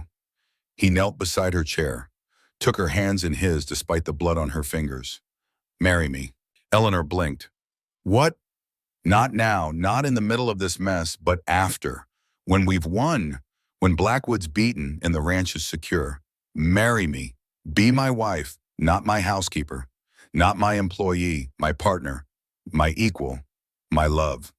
Tears she'd been holding back for weeks finally spilled over. Yes, yes, I'll marry you. Even though I'm a fool who nearly lost everything. Especially because you're a fool who kept fighting. He kissed her then, soft and gentle, a promise for a future they still had to earn. The 17th dress was finished 3 days before the deadline. Eleanor had worked through the night to complete it. Her hands shook with exhaustion, but the dress was perfect. Pearl gray silk with lace trim, her best work. The woman who'd commissioned it wept when she saw it. It's beautiful, she whispered. I've never had anything so beautiful. You're welcome, Eleanor said. Took the $20, added it to the growing pile. They counted that night, the whole family. Even the girls helped stack coins and smooth bills. The final total came to $870, $80 short, just $80 short of what they needed. A number so small it felt like mockery, so close, so impossibly far. Doc talked to a lawyer friend, says since the mortgage was obtained through fraud, it's void. We might owe some money to the bank eventually, but nothing like what Blackwood was demanding. And we have time, years maybe, to pay it back properly. The answer came in the worst way possible. Eleanor woke the next morning to find the money box open. Empty, every dollar they'd scraped and bled for. Gone. Sam stood in the kitchen, staring at the empty box like it might magically refill. His face was ashen. Someone broke in last night. Took it all. Who? Does it matter? His voice was dead. It's gone. Everything we worked for. Gone. But it did matter, because on the floor near the window, Eleanor found a button. Brass. Distinctive. The same kind Thomas had found at the burned school. Fletcher. Again. This time he'd left evidence. Sam took the button to Sheriff Peters, but the sheriff shook his head sadly. A button's not proof. Fletcher will say he lost it weeks ago. Could have been anyone who found it and dropped it during the robbery. You need more than this, Sam. I need you to do your job. I am doing my job, which is upholding the law. And the law requires evidence, real evidence, not buttons and theories. Sam returned to the ranch defeated, 2 days left. No money, no options, no hope. Eleanor tried to rally him. We'll find another way. There is no other way, his voice cracked. Don't you understand? We lost. Blackwood won. He was always going to win because men like him don't lose. They have all the power and all the money and all the advantages, and we're nothing. We're not nothing. We're about to be homeless. I'd say that's pretty close to nothing. Eleanor felt her own despair rising, but she couldn't let it win. Someone had to keep fighting. Someone had to refuse to surrender. That night a blizzard struck, 3 weeks early, the kind of unseasonable storm that happens sometimes in Wyoming, catching everyone unprepared. Snow fell in sheets. Wind howled like something alive and angry. Temperature dropped 20 degrees in an hour. Sam looked out at the whiteout conditions and cursed. The cattle. The main herd is in the north pasture, exposed. This storm will kill half of them if I don't get them to shelter. You can't go out in this, Eleanor protested. You'll die. If I don't go, we lose what little livestock we have left. At least if I try, there's a chance. Sam, please. But he was already pulling on his heavy coat, his warmest gloves. Stay with the girls. Keep the fire going. I'll be back as soon as I can. He kissed her, hard and desperate. Then he was gone into the white fury. Eleanor stood at the window watching until she couldn't see him anymore, which took about 5 seconds. The storm swallowed him completely. The girls woke crying, frightened by the wind. Eleanor held them, told them stories to drown out the howling, tried not to think about Sam out there alone in conditions that could kill a man in minutes. Hours passed. The storm didn't let up. If anything, it got worse. Eleanor kept the fire stoked, kept water boiling for coffee Sam would need when he returned, if he returned. Night fell early, the storm blocking what little winter sun there was. Still no Sam. Eleanor tried not to panic. He knew the land, knew how to survive. He'd come back. He had to come back. Rose pressed against the window, breath fogging the glass. I don't see Papa. He'll come home, sweetheart. Mama didn't come home. The words hit like a physical blow. Emma elbowed her sister. That's different. Mama got lost. Papa knows where he is. But Eleanor heard the fear in Emma's voice, the memory of abandonment, of a parent who went out and never returned. These girls had lost their mother. The thought of losing their father, too. He'll come home, Eleanor repeated, more to herself than to the girls. He has to. Morning came gray and cold. The storm had lessened but not stopped. Visibility was maybe 20 feet. Eleanor stood on the porch scanning for any sign of Sam or his horse. Nothing. Just endless white. She was about to go back inside when she heard hoofbeats. Hope leaped in her chest, but only one horse appeared through the snow. Sam's horse. Riderless. Blood stained the saddle. Eleanor's knees went weak. She grabbed the porch post for support. The horse came right to her, exhausted, ice crusted on its mane. It had come back for help, which meant Sam was out there, hurt, alone, dying maybe. Eleanor made a decision. She went inside, found Doc Morris's address and Sam's papers, bundled the girls and every warm thing they owned. We're going to Doc Morris's house. He'll stay with you while I find your father. And you're going out there, Emma's eyes went wide. Your father needs help, and I'm the only one who can give it. But you'll die, Rose whispered. Eleanor knelt, looked both girls in the eye. I survived Philadelphia streets. I survived assault and poverty and rejection. I'll survive this. Your father saved me. Now I'm going to save him. That's what family does. She got them to Doc Morris. He took one look at the riderless horse and nodded grimly. I'll watch them. You find Sam. And Eleanor, be careful. I don't want to lose both of you. Eleanor followed the horse's tracks backward. It had come from the north, the direction of the far pasture. She rode through wind that cut like knives and snow that blinded. Several times she nearly turned back. This was suicide. She'd freeze to death or get lost or fall into a ravine. But she kept going because Sam was out there, because he'd come for her at that train station when no one else would, because she loved him more than she'd loved anything in her life. She found him in a ravine 2 hours later. His horse must have stumbled, thrown him. His leg was bent at a wrong angle, broken. He'd managed to drag himself under an overhang, built a small fire that had since gone out. But he was alive. Barely. Eleanor. His voice was a rasp. Confusion clouded his eyes, hypothermia. I'm here. I've got you. She tried to lift him. Couldn't. He was too heavy and her strength too limited. Can you stand? Legs broken. Can't put weight on it. She looked around desperately. They were 4 miles from the ranch, too far to carry him, too far for him to hop. She needed help. I have to go get someone. I'll come back. I promise. His hand gripped her arm with surprising strength. Don't leave me here. Please don't leave me like Rachel left. The desperation in his voice broke her heart, but she had no choice. I'm coming back. I swear on my life. I'm coming back with help. She kissed him, wrapped him in her coat despite his protests, then rode like hell for the nearest ranch. The Peterson place was closest, 4 miles west. She pounded on their door, leaving bloody handprints from where the rains had cut her frozen hands. Mr. Peterson opened the door, saw her, saw the desperation. Sam Mitchell is in a ravine north of here. Broken leg, hypothermia. I need help getting him out. Peterson hesitated. She saw the calculation in his eyes. Sam had humiliated his wife, had defended Eleanor over his family's honor. Every reason to refuse. Please, Eleanor said. Her voice broke. I know we've had our differences. I know your wife doesn't like me, and you probably don't either. But Sam is a good man, a father. He doesn't deserve to die in the snow. Please, I'm begging you. Peterson looked at her for a long moment. Then he turned and shouted into the house. Boys, get the wagon and blankets. We've got a rescue. 3 of his sons appeared. Strong young men. They hitched the wagon in record time. Eleanor led them back to the ravine. It took all 4 of them to get Sam into the wagon. He was unconscious by then, skin gray, breathing shallow. Doc Morris was waiting when they got back to the ranch.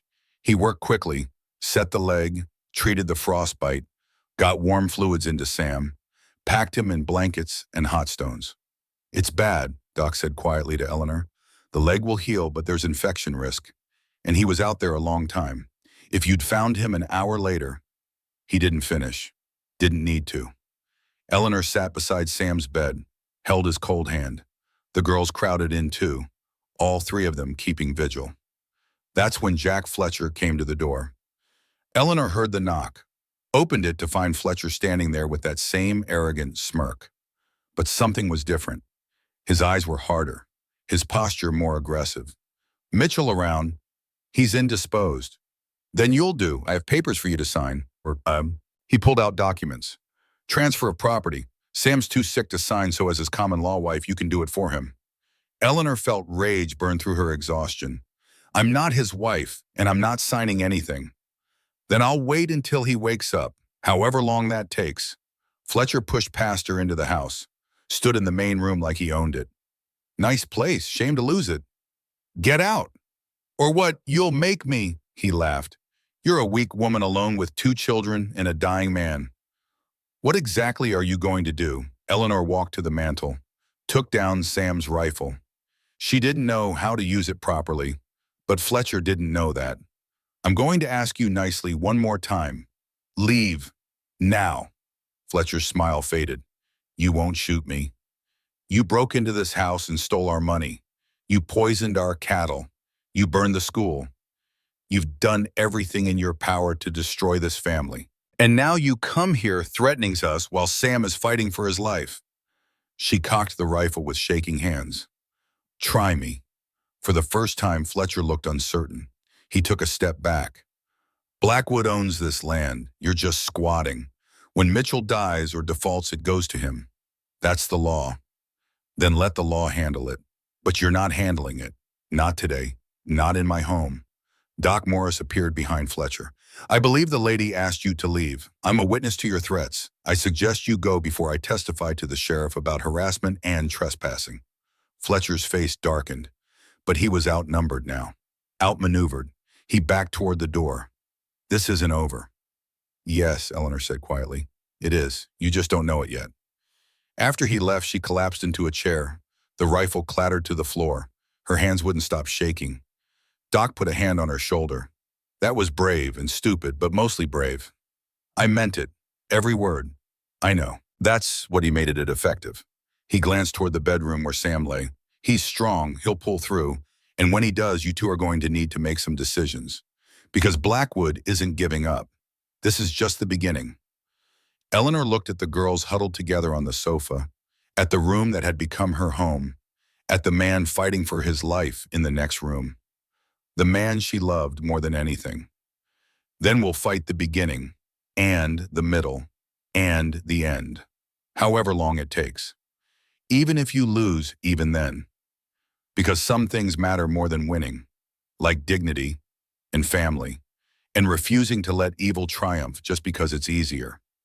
Doc smiled, sad but genuine. Sam Mitchell is a lucky man. No, Eleanor said, we're all lucky. Because we have each other, and that's worth more than all of Blackwood's money and power combined.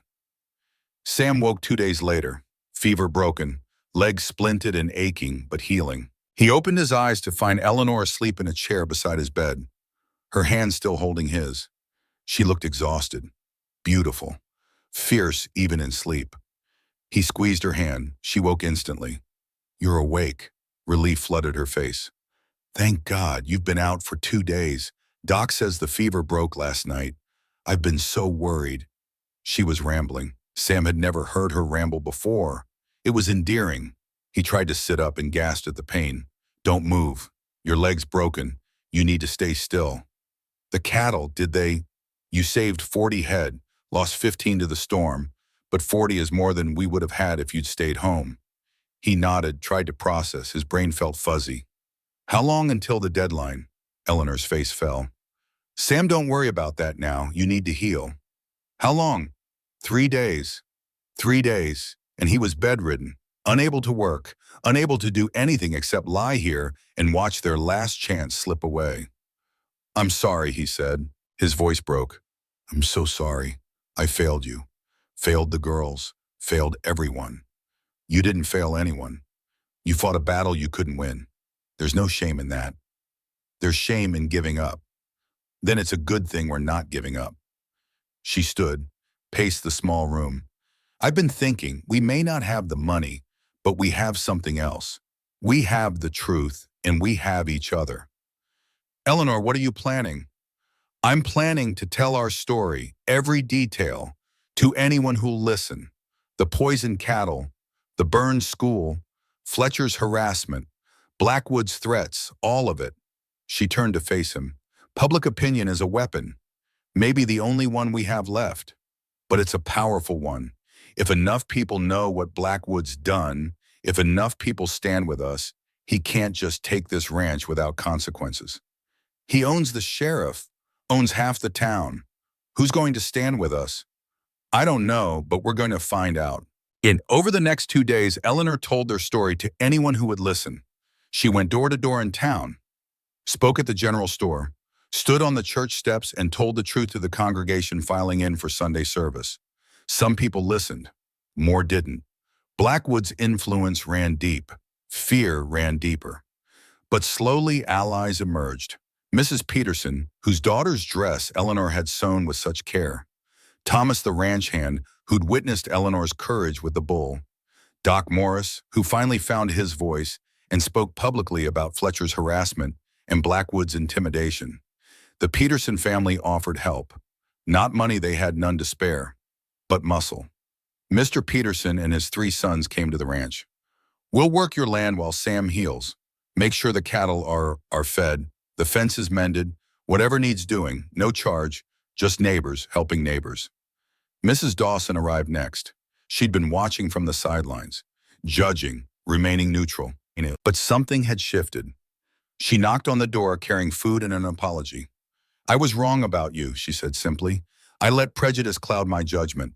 You're a better woman than I gave you credit for. And if you're fighting Blackwood, then I'm with you. Why? Eleanor asked. What changed? Mrs. Dawson's face hardened. My grandson works for Blackwood. Did you know that he's been working there 2 years? Good boy.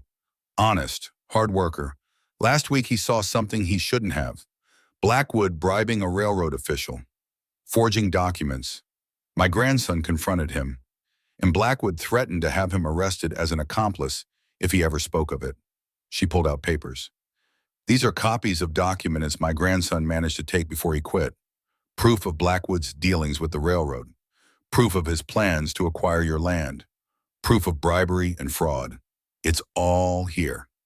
Eleanor took the papers with shaking hands. Why didn't you come forward sooner? I was scared for my grandson. But I realize now that fear is how men like Blackwood win. They make us too afraid to fight back. Well, I'm not afraid anymore. Take these documents, use them, and let's end this. The final day before the deadline dawned cold and clear. Sam was able to stand now, hobble on crutches, still weak but determined. We need to make a stand, he said. Public, where everyone can see, Famo, force Blackwood to face us openly. Eleanor agreed. They sent word through town, meeting at the town square. Noon, everyone invited. Bring your questions, bring your doubts, bring your witnesses. By noon, the square was packed. It seemed like the entire population of Crimson Creek had turned out. Some out of curiosity, some out of support. Many to see the spectacle of Sam Mitchell's final humiliation. Blackwood arrived in his fine carriage with Sheriff Peters and 3 hired men, Fletcher among them. He stepped down and surveyed the crowd with cold satisfaction. Mr. Mitchell, I believe your deadline has arrived. Do you have my money? Sam stood on the courthouse steps, Eleanor beside him, the girls flanking them, a family united. No, we don't have the money, brah. Murmurs ran through the crowd. Blackwood smiled. Then I'm afraid this discussion is over. Sheriff, please escort the Mitchells from their former property. Not quite over, Eleanor said. She held up Mrs. Dawson's documents. We have something better than money. We have the truth. She began to read, slowly, clearly, loud enough for everyone to hear, details of Blackwood's plan to acquire Sam's land for the railroad, details of bribes paid to officials, forged signatures, false appraisals, a systematic campaign to devalue the Mitchell Ranch and force a sale. Blackwood's face went white, then red. Those are forgeries, lies. I demand to know who provided such slander. Mrs. Dawson stepped forward. My grandson provided them. He witnessed your crimes firsthand, and he's willing to testify under oath. A young man emerged from the crowd, nervous but determined. I'm Henry Dawson. I worked for Mr. Blackwood for 2 years. I saw him bribe a railroad official named Carson. Saw him forge documents to inflate land values. Saw him order Jack Fletcher to poison Mitchell's cattle and burn the school. Fletcher moved, fast, grabbed for Henry, but Peterson's sons were faster. They blocked him, held him back. Fletcher struggled, and in struggling, his coat came open, revealing a flask he'd been drinking, heavily. His breath reeked of whiskey, and drunk men make mistakes. It's all true, Fletcher shouted, his voice slurred, desperate. Every word. I did it all. Poisoned the cattle, burned the school, stole the money. Blackwood paid me for every bit of it. Silence fell like snow, heavy, suffocating. Everyone staring at Fletcher's drunken confession. Blackwood recovered first. He's drunk, delusional. You can't trust the word of a drunk man. But we can trust documents, Eleanor said, and witnesses, and a pattern of behavior, in our own eyes. You tried to steal Sam's land, used intimidation and sabotage and violence, all for money, all for greed, and now everyone knows. The crowd began to murmur, angry sounds, betrayed sounds. Blackwood had always presented himself as a pillar of the community, a Christian man, a fair businessman, but the mask had slipped, and underneath was something rotten. Sheriff Peters looked torn. Blackwood's money had kept him comfortable for years, but he was an elected official, and the people were watching, judging. "Mr. Blackwood," Peters said slowly, "I'm going to need you to come with me to answer some questions about these allegations. You can't be serious. You work for me. I work for the law, and right now the law has questions." Blackwood tried to run, made it 3 steps before Peterson's sons blocked his path. For a man who'd wielded power so easily, he seemed suddenly small, pathetic, a bully confronted finally by his victims. "This isn't over," he spat at Sam. "I have lawyers, money, affluence. I'll fight this, and I'll win." "Maybe," Sam said, "but you'll fight it publicly, with everyone watching. And even if you win in court, you've already lost here. These people know what you are now, and they won't forget." Fletcher broke, completely. Fell to his knees sobbing. "I'm sorry, I didn't want to hurt anyone. I was just following orders. He paid me, said it was just business, said no one would get hurt." Doc Morris stepped forward, looked at Fletcher with something like pity. "My sister is your sister. She's having her baby in 2 weeks. You won't be there. You'll be in jail, and she'll know why. That's the cost of your choices." Fletcher wept harder. Sheriff Peters pulled him to his feet, handcuffed him, led him away, still sobbing apologies. Blackwood was arrested next. He went quietly, dignified even in defeat, but his eyes promised vengeance. This wasn't over for him. It would never be over. The crowd dispersed slowly. Many came to shake Sam's hand, to apologize for doubting, to offer help rebuilding.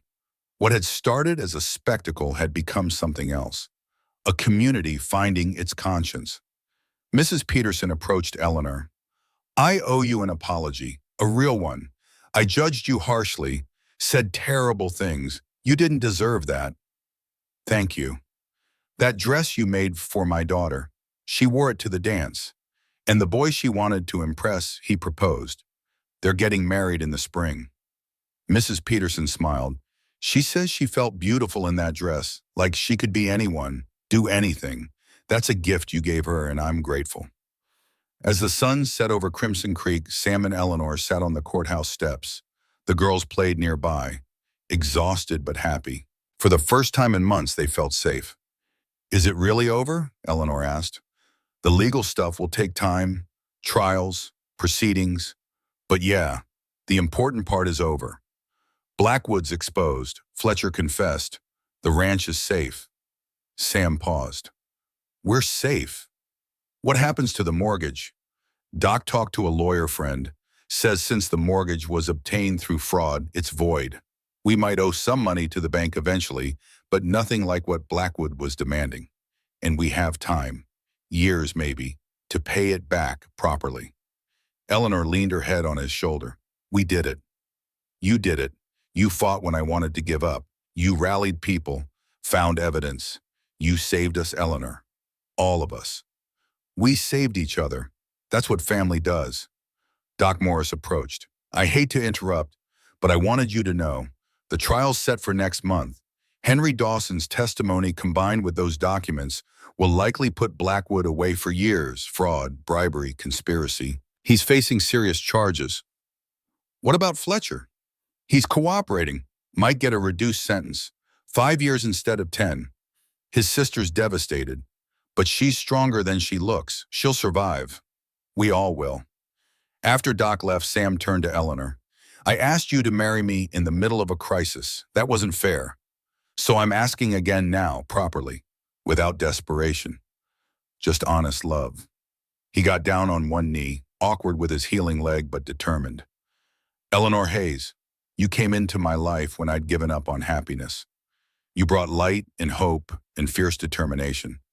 You saved my daughters and my ranch and my life. Will you marry me? Will you be my partner and my love and my equal? Will you help me build something beautiful from all this ugliness?" Eleanor pulled him to his feet, careful of his leg. "Yes, to all of it, yes." They kissed as the sun set. The girls cheered. A few townspeople who'd lingered applauded. It was a perfect moment, hard-earned, worth every struggle. Spring came to Wyoming with the sudden violence of seasonal change. Snow melted overnight. Grass pushed through mud. The world transformed from gray to green in what seemed like moments. Eleanor stood on the porch of the ranch house watching the transformation. 3 months had passed since Blackwood's arrest. 3 months of healing, of rebuilding, of learning to live without fear. The trial had been swift. Blackwood's lawyers were good, but the evidence was overwhelming. He was sentenced to 10 years for fraud and conspiracy. Fletcher got 5. Both men sent to a prison 300 miles away, far enough that their influence couldn't reach Crimson Creek anymore. The ranch thrived. With the threat gone, Sam could focus on actual ranching. The herd grew, the land produced. Money came in slowly but steadily. They'd never be rich, but they'd be comfortable. Secure. That was enough. The school reopened in a new building funded by community effort. Eleanor taught there 3 days a week. The other 4 days were spent on the ranch managing household and helping with the cattle operation.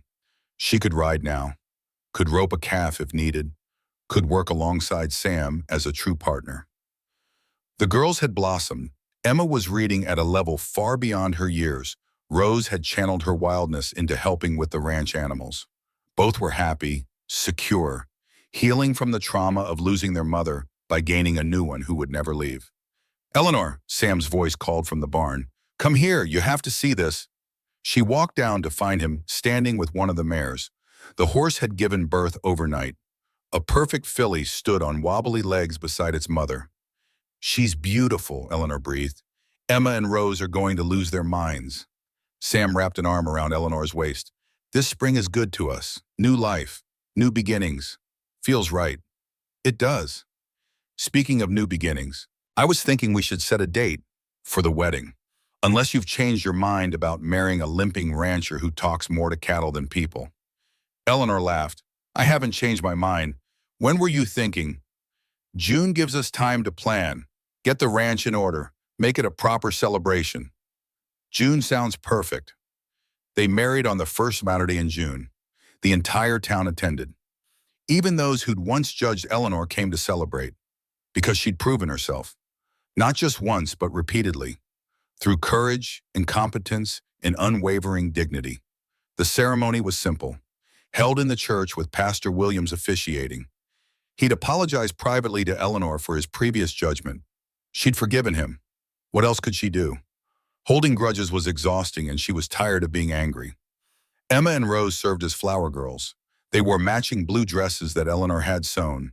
Their braids were perfect, their smiles radiant. They walked down the aisle, scattering wildflowers and looking like angels. Eleanor wore a dress she'd made herself, the color Sam had mentioned once, blue-green, like her eyes. The fabric had been expensive, but Doc Morris had insisted on buying it as a wedding gift. The dress fit perfectly, made her feel beautiful, worthy, loved. Sam stood at the altar in his best suit, hair trimmed, boots polished, legs still favoring slightly but healing well. He looked at Eleanor like she was the sun and the moon and every star combined.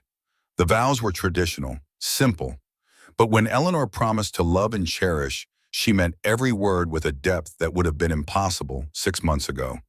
When Sam promised to honor and protect, his voice shook with emotion. They were pronounced husband and wife. Sam kissed her to enthusiastic applause. The girls hugged them both, and Eleanor felt complete in a way she'd never imagined possible. The reception was held at the ranch. Tables set up in the yard, food contributed by every family in the valley, music from a fiddle player who'd come from 3 towns over, dancing under the open sky as the sun set and the stars emerged. Mrs. Dawson had made the wedding cake, 3 layers of perfection. She presented it with tears in her eyes. "I'm so happy for you both. You deserve every bit of this joy." Doc Morris gave a toast to Eleanor and Sam, 2 people who proved that courage isn't about never being afraid. It's about facing fear and choosing to fight anyway. May your marriage be as fierce and beautiful as the battle you fought to get here. Everyone drank, everyone cheered. As the evening wore on, Eleanor found herself on the porch, taking a quiet moment. Sam joined her. Too much celebration, he asked. Just right, but I needed a minute to breathe, to take it all in. Regrets. Not one, you. Only that I didn't see you sooner. That I wasted time being cautious when I should have just loved you from the start. We found each other. That's what matters. He pulled her close. I have something to tell you. Good news. The bank finalized everything. The mortgage fraud investigation is complete. We don't owe anything. The land is ours, free and clear. They're issuing us a new deed, our names together. Eleanor's breath caught. Truly, we own the ranch. We own the ranch. Everything we fought for, it's ours. She kissed him, long and deep. When they broke apart, both were crying. I love you, she whispered, more than I have words for. I love you too, and I'm going to spend the rest of my life showing you just how much. Inside the house, Emma and Rose were supposed to be asleep, but they watched from the window as their father and their new mother held each other under the stars. They're kissing again, Rose said. Gross, Emma smiled. It's not gross, it's love. Mama and Papa love each other, and that means we're safe. Forever.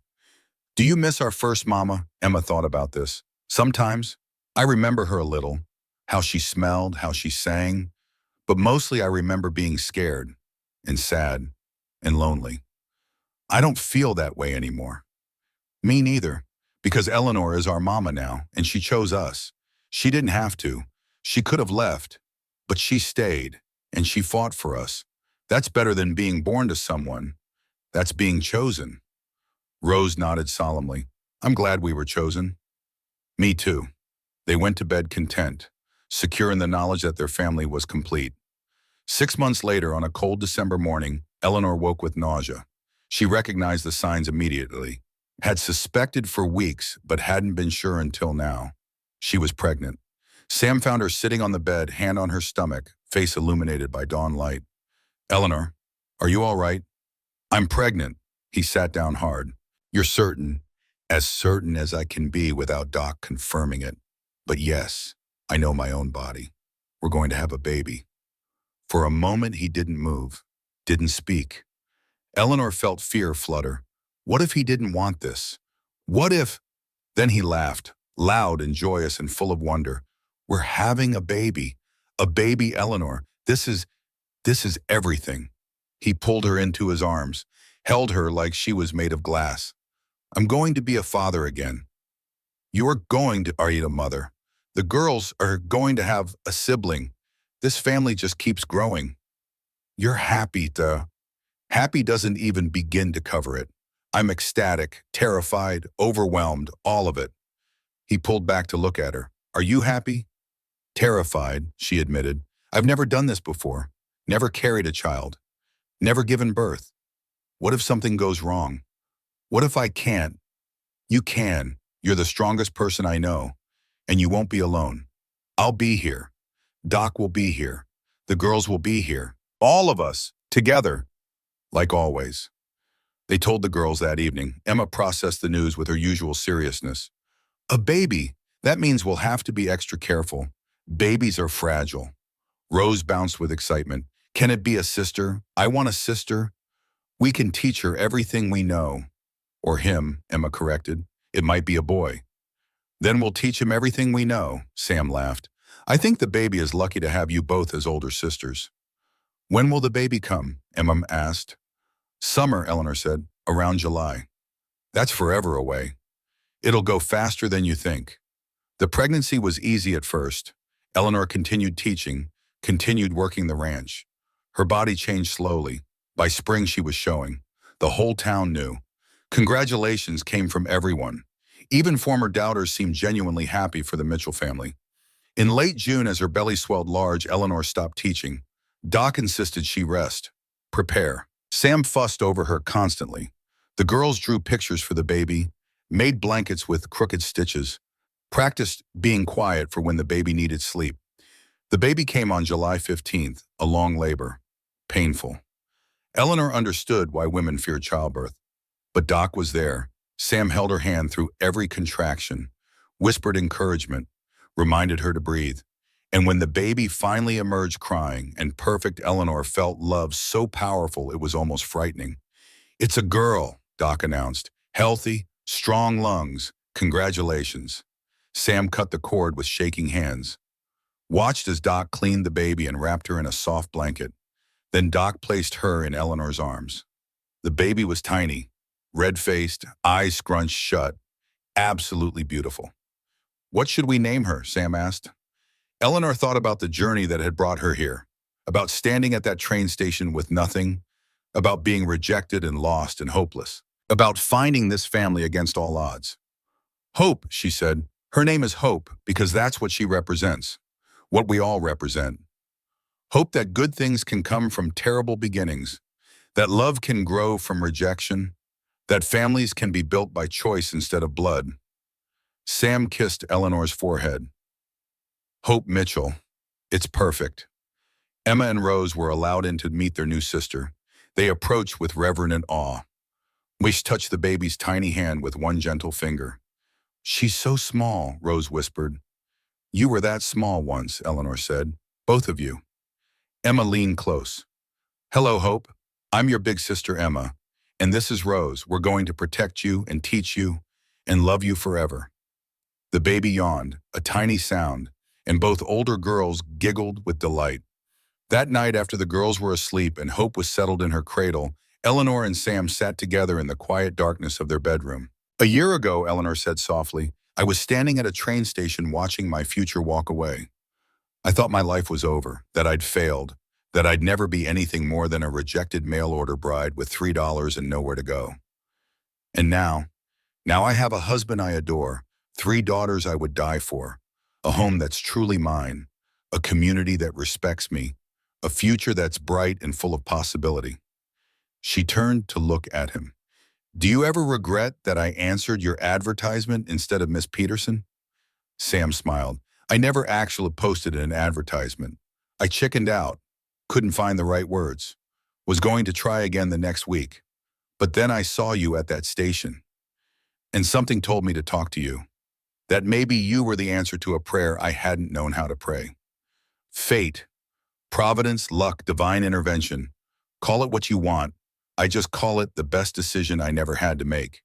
You made it for me by being there, by being you, by being brave enough to say yes when I offered. I was desperate. You were courageous. There's a difference."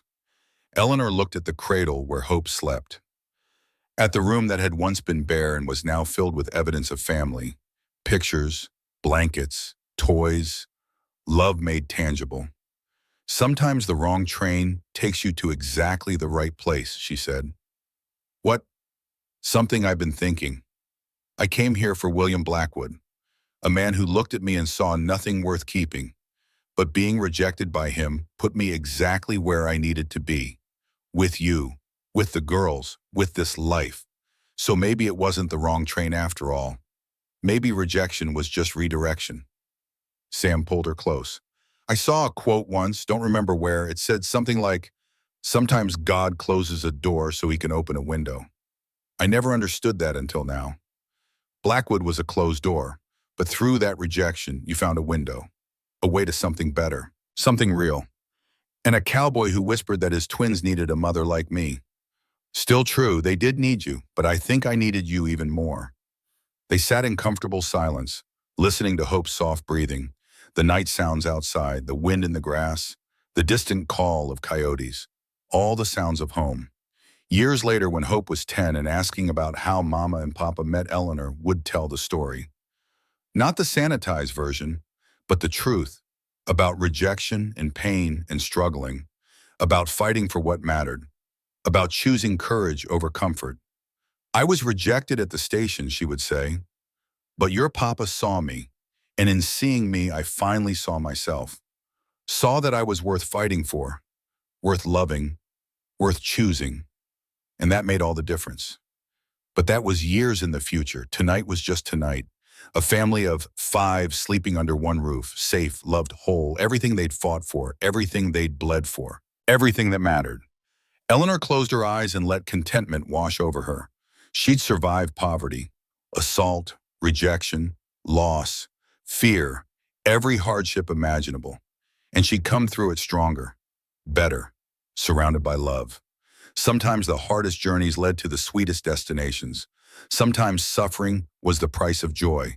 Sometimes you had to lose everything to find what you were really looking for. She'd been rejected at that station, but she'd been found at a ranch, and that had made all the difference. The end.